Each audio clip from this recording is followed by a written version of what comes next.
Side welcome मेरे LB में स्वागत है। Thank you so much हार भेजने के लिए।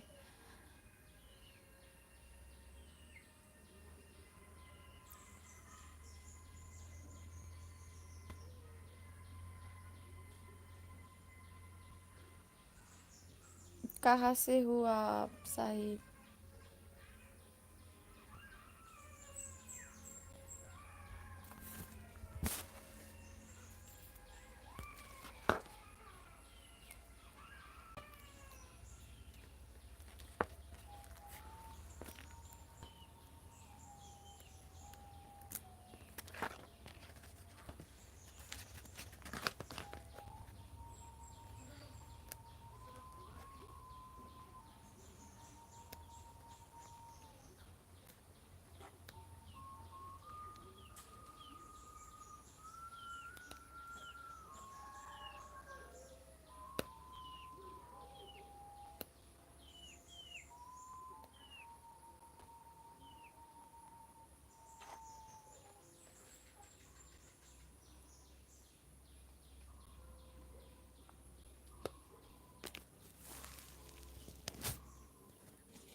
पारि बसुमतारी सफैदो जोंना वेलकाम।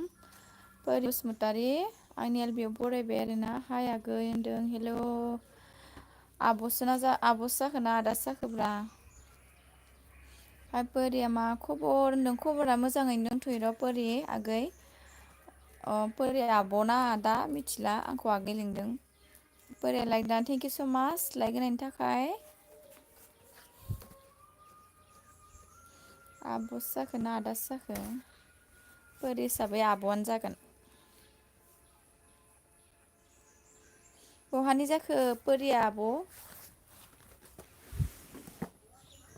मा ओमफ्राय ब्लग सफैनो हादों जोंना वेलकाम। ब्लग मेरे एलबी में स्वागत है। हेल' हाउ आर यू फ्रॉम द फ्रॉम आसाम। आसाम से हूँ मैं। आप कहाँ से हो? ओमफ्राय पारिया जोंना आब'सो होनो। आब'सो नामा? बहानि जाखो जोंना पारि आब'आ?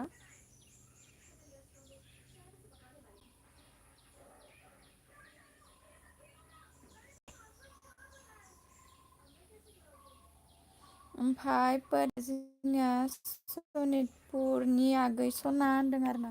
सनितपुरनि आरो ना। ओमफ्राय कान्नाया वेलकाम मेरे एलबी में स्वागत है। हाय बोला हेलो हेलो कान्नाया हेलो।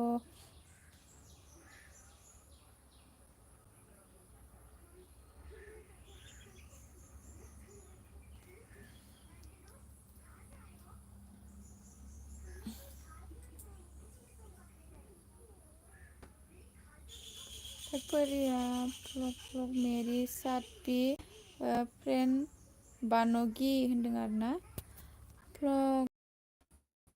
ब्लग मेरी साथ भी फ्रेंड बानोगी होनदों आरो ना। ओमफ्राय जोंनिया बलराम सफैनो हादों वेलकाम बलराम। आंनि एलबियाव बरायबाय आरो ना। हाय होनदों हेल'। बलराम जोंना गोदान लोगोबा साब खालामना गालांदो, इनिफ्राय कमेन्ट हरना दोनहरदो आरो ना, आं रिटार्न हरफिनगोन।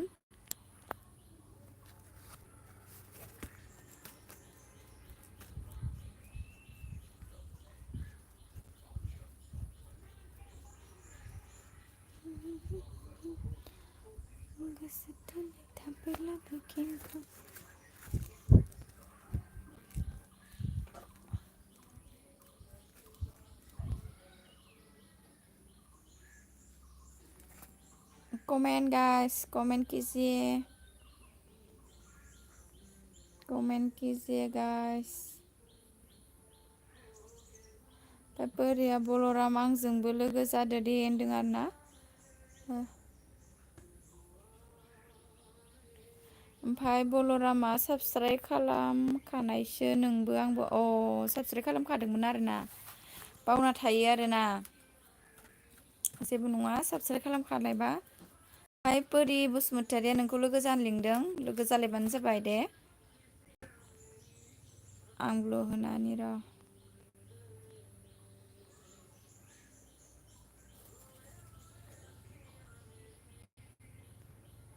सानैबो लोगो जालायबानो जाबाय।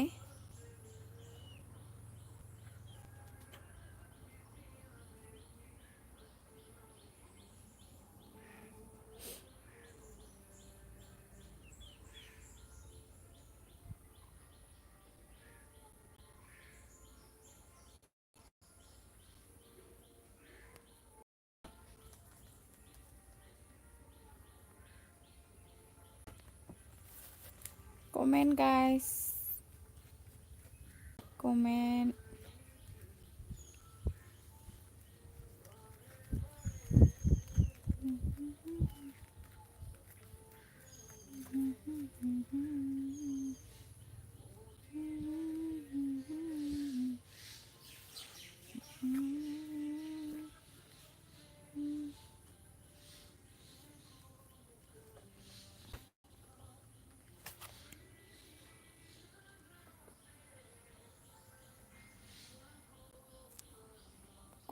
Comment guys, comment कीजिए, comment.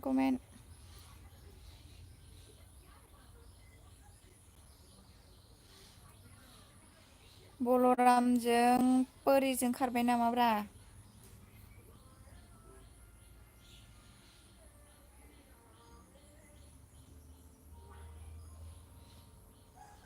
थार्टिनजन मान दं माथो कमेन्ट खालामाखै रावबो।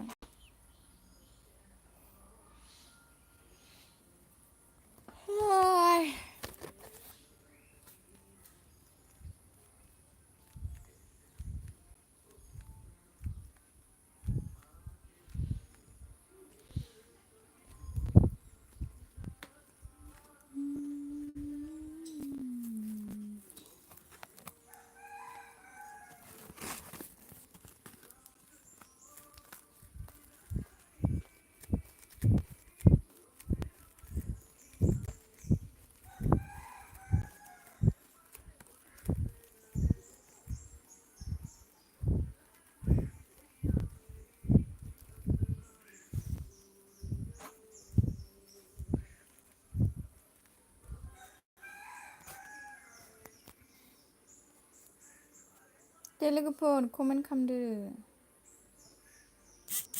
कौन है कमेंट कीजिए गाइस।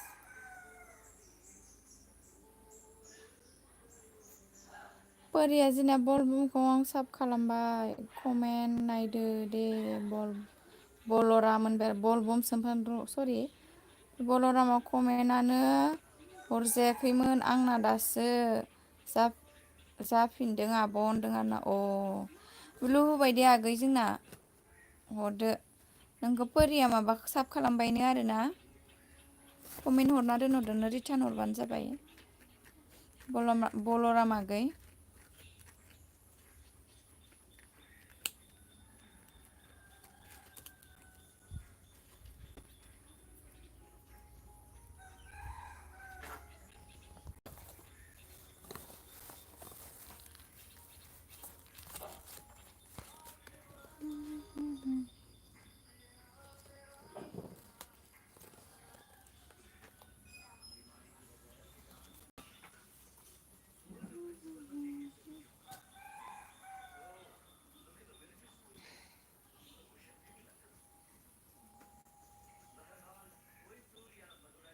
ओमफ्राय जागोन र' खामगोन होनबाय आरोना।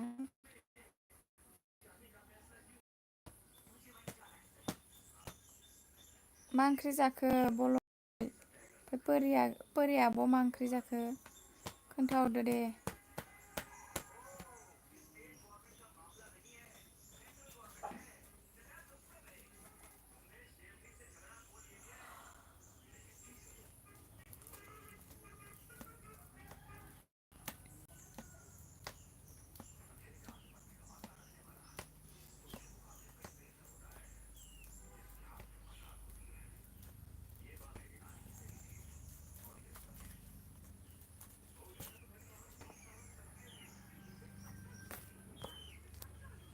गैला मानसिफोरा रावबो गैला।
ओमफाय मा जायगानिलै आब'आ होनदो आं बरमा बाक्सानि बल'राम आगै।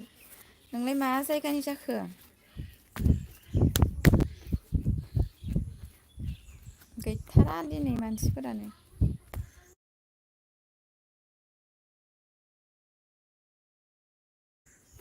मालाय आनदुफुयो दा। ओमफाय बर' राव ए होनदों आरोना। माथो जायगानि नोंबोलाय? नों मा जायगानि बल'राम आगै? आं क'क्राझार पाटगावनि आब'नो ए क'क्राझारनिसो आरोना।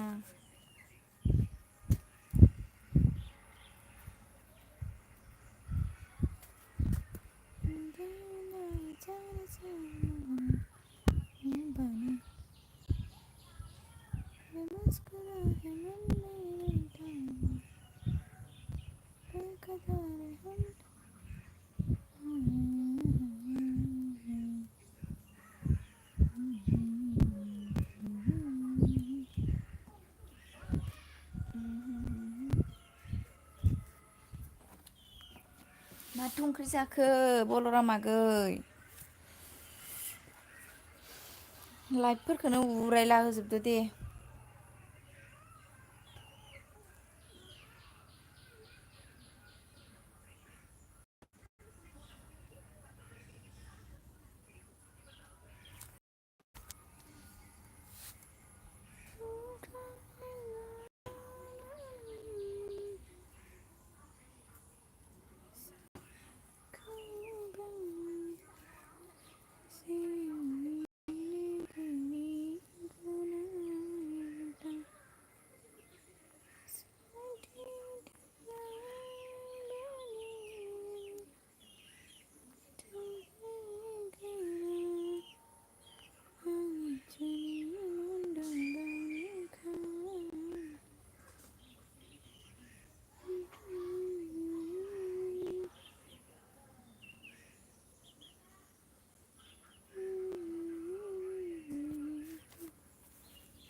जोंनिया समिन नुजाफैदों आरोना वेलकाम समिन।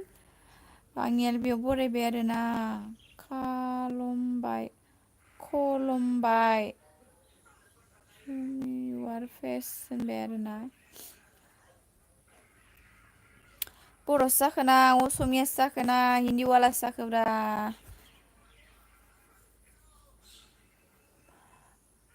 मैं आज फेस लाइव नहीं दिया है। आज मैं स्क्रीन लाइव दिया है। आज फेस नहीं दिखाऊंगा।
हेलो हेलो गाइस,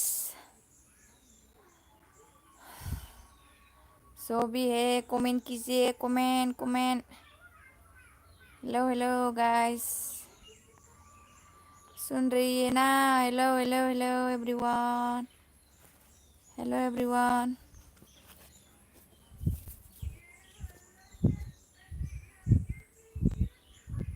ऐसे मत देखो यार, कमेंट कीजिए।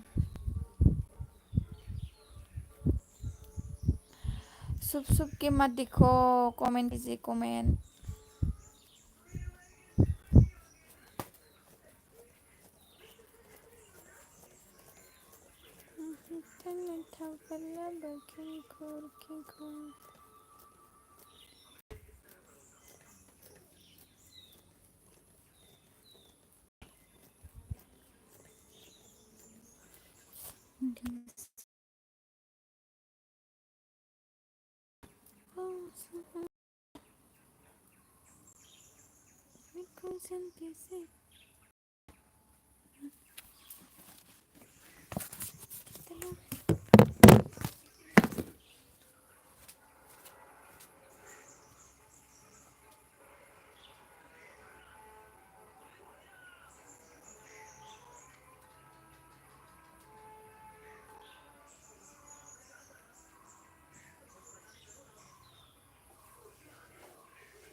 माथो रावबो गैलाब्रा।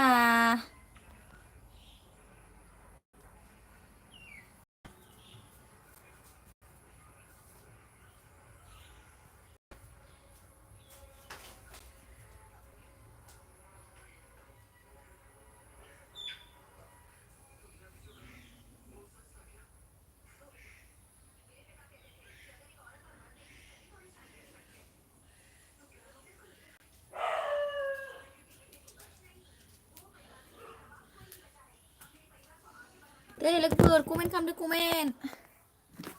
माथो रावबो गैथारलालै सयथिबो।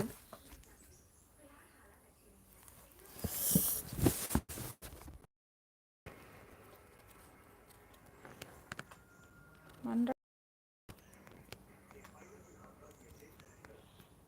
नायनो बायो नामाब्रा।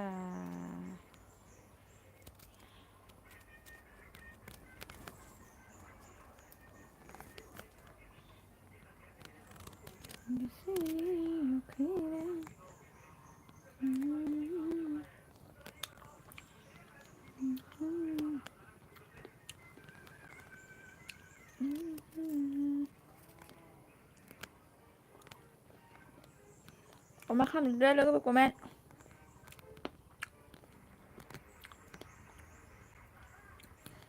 मिनिट जाबाय।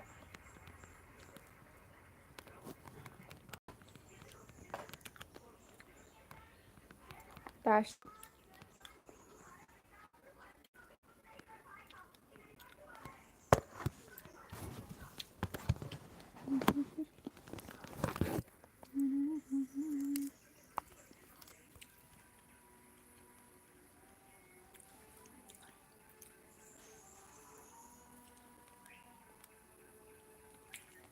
कोई भी नहीं है मेरे एलबी में।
जोंना रनजित सफैनो हादोंमोन आरोना वेलकाम रनजित आंनि एलबियाव बरायबाय आरोना हेल' गुड आफ्टारनुन होनबाय आरोना good afternoon to you Ranjit मा खबर मा ओंख्रि जाना फैखो खबर सबर बोरै दङ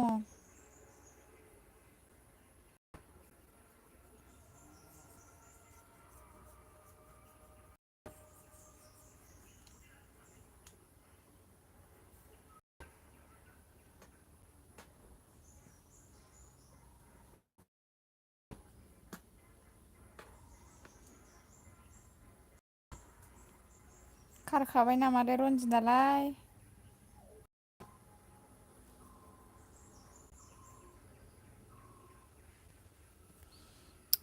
मा खालामबाय दं मन्दिरा होनदों आङो जिरायनानै एलबि होबाय दङ आरोना रावबोआनो गैया एलबियावनो रावबो फैया माथो जोंफोरनि एलबियाव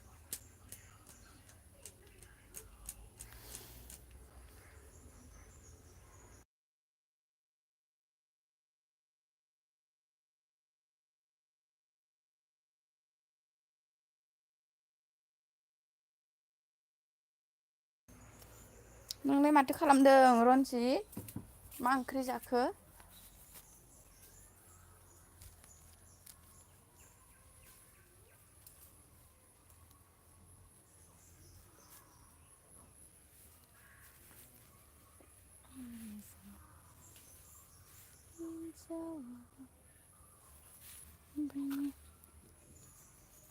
आंनि गोसो थोनाय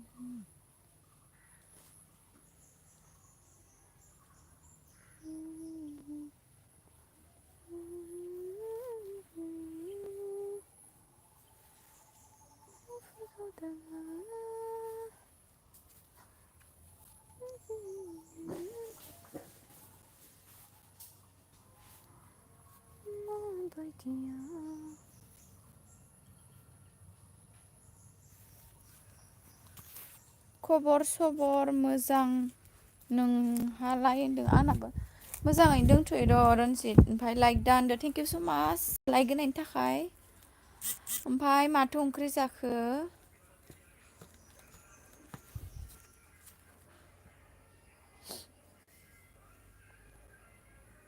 रावबोआनो फैया मालाय आंनि एलबियाव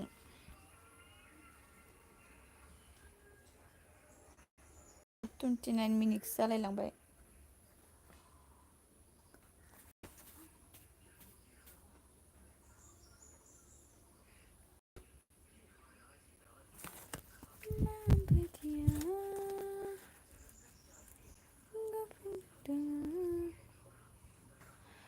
न' खालामाखै नामा होनदों आं खालामथ'वाखै र'। खामथ'वाखै नोंना मन' जाबाय नामा चेनेला?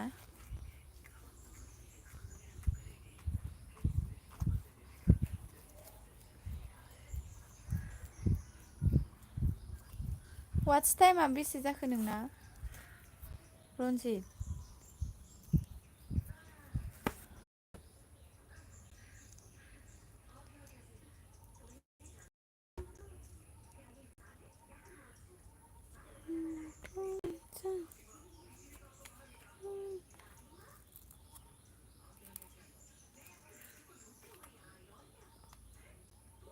ओमफाय जायाखैनो होनबाय आरोना। वाट्सआ बेसे जाखो? खोन्थानो हायोबा खोन्थादो।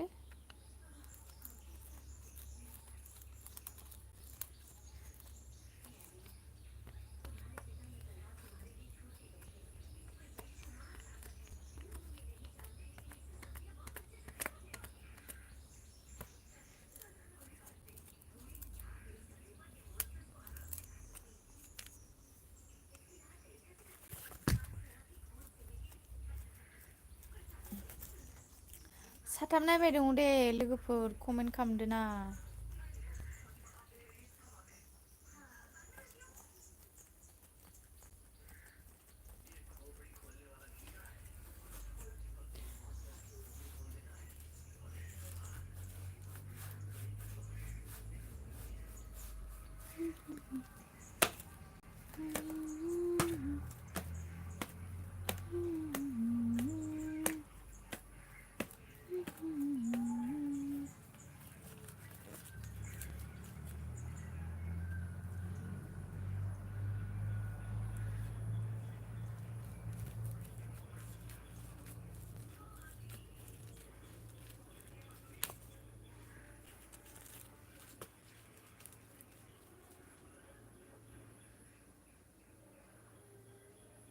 वान सेभेन हान्ड्रेड वाच टाइमा दासो एसे बांदों आंना जागोन दे। ओमफ्राय हेल' हेल' हेल' होनदों आरोना। मा ओंख्रि जाखो ओंख्रिखौथ' खोन्थाहरदो। दहायनिफ्राय सोंबाय दङ।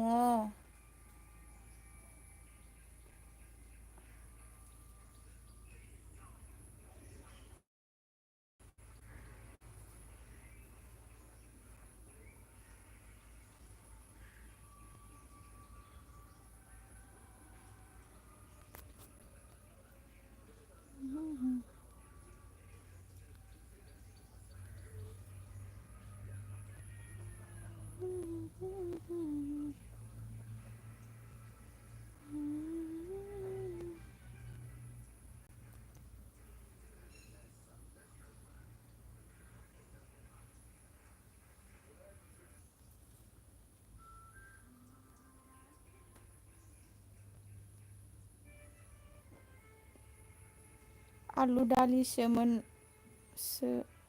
मन्दिरा होनदों आरो गोथावानो माथो आलु दालि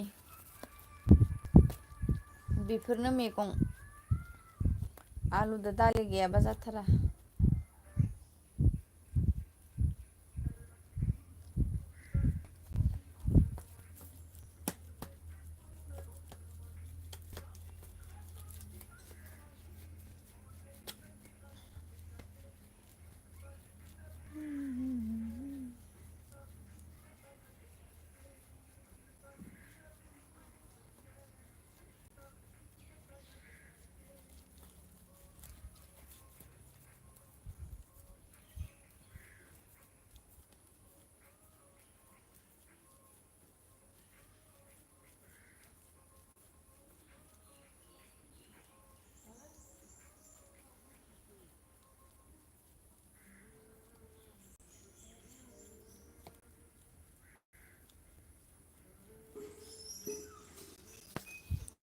गैलालै उन्दुनो ओंखारलायबाय आंखो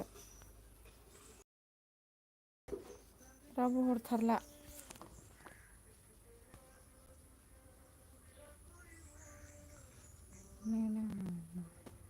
थेंक इउ स' माच दे सोरबा लाबोराय होनायनि थाखाय।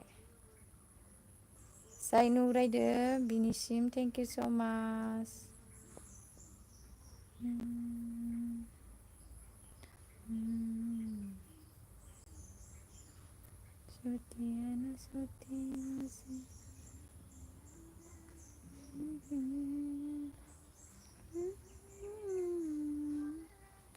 bidah uन्दुनो ओंखारलायबायलां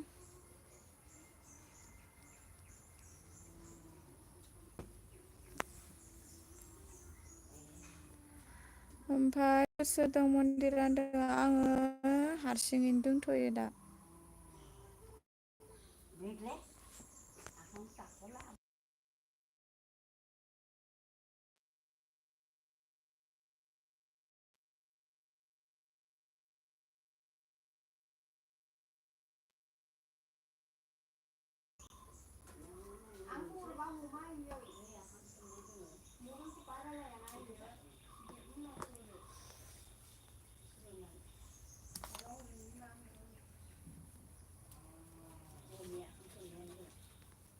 रन्जित अनन थेंक इउ स' माच अन्थानायनि थाखाय मा टेन्टावनो ओंखारबाय आं रावबो कमेन्टखौनो हरा टेन्टावनाव थानोसै आं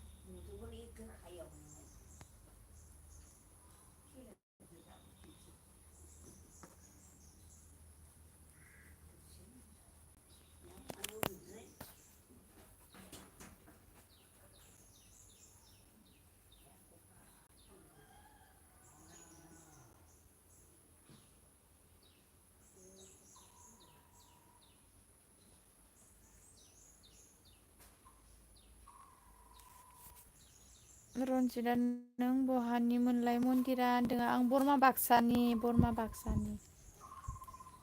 नोंलाय बहानिमोनब्रा रन्जितआ बहानिमोन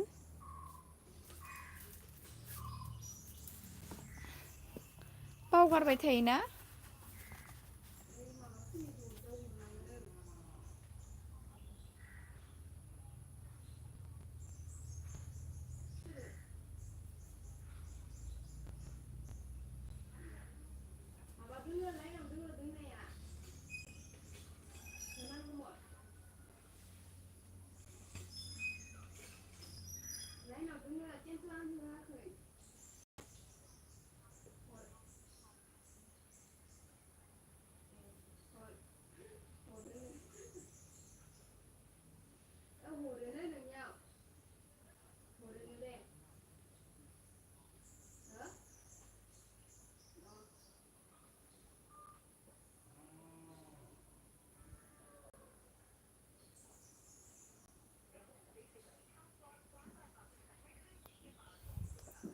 आंखौ बावबायसो नामा मन्दिरा होनदों आरो मानसिखौथ' बावाखै र' इनिफ्राय गामिखौसो बावना दङ आं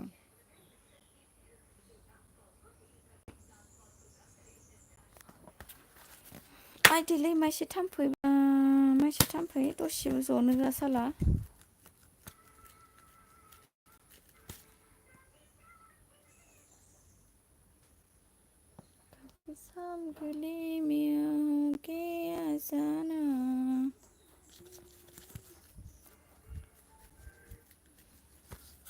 मानसिफोरानो गैलालै दोननोसै आं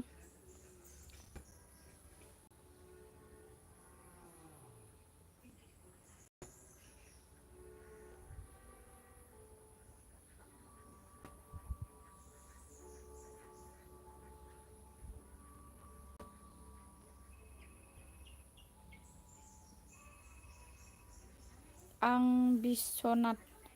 बिस्वनाथनिसो होनबाय र' बिस्वनाथ सारियालि नामा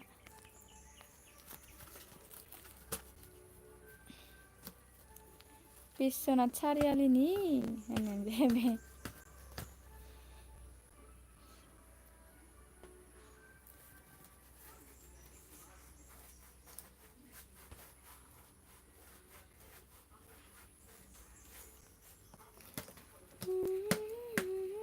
औ होनदों आरो जामारदो आरोना आं ओरैनोसो बुंदोंमोन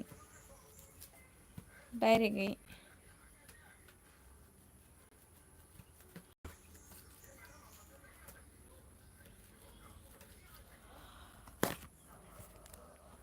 ओमफ्राय फैबाय नामा होनदों आं थांफेराखै नुहैफेराखैनो आङो खोनाबायसो थायो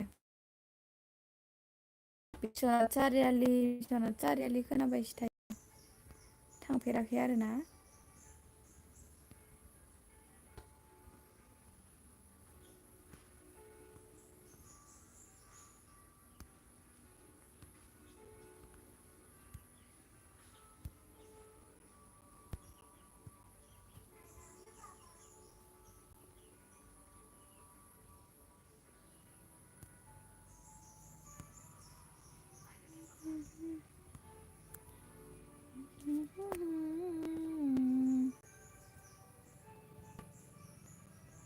एक घन्टा जाहां जाहां जालायलांबाय रावबो गैया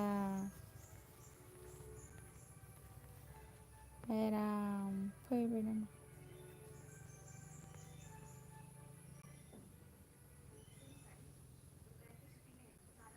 गैयैनोनो थाङा रावबो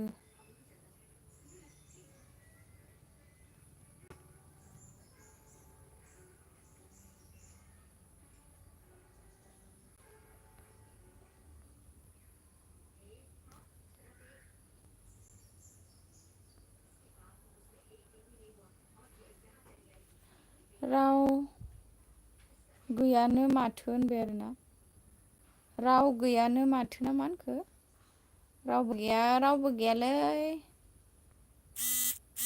आयु 90 MB थांबाय रखरा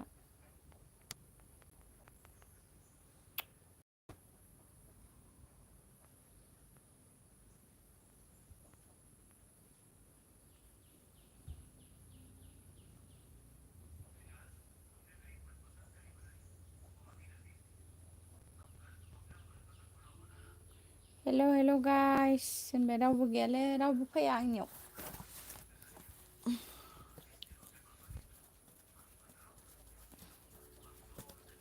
अबे शाम गली तुम्हें मिलने आ जाना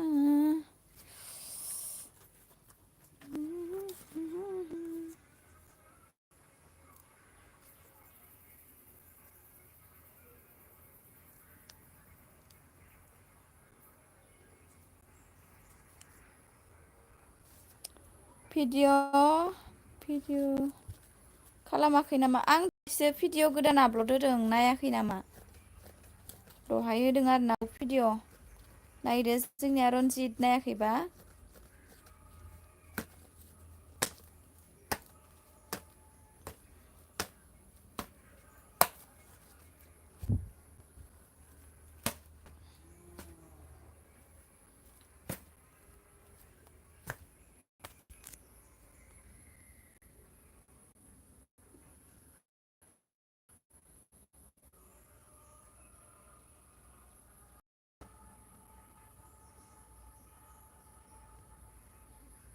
दोननोसै दे आं रनजित थेंक इउ स' माच जोंना गोबाव सम सापर्ट होफैनायनि थाखाय रनजित आं दोनथ'नोसै दे माथो राव गैया होनखासिबाय आंखौ दोनथ'बाय दे बाय बाय नायगोन दे होनदों आरोना औ दे आं दोनथ'बाय दे रनजित जोंना बाय बाय रावबो गैथारा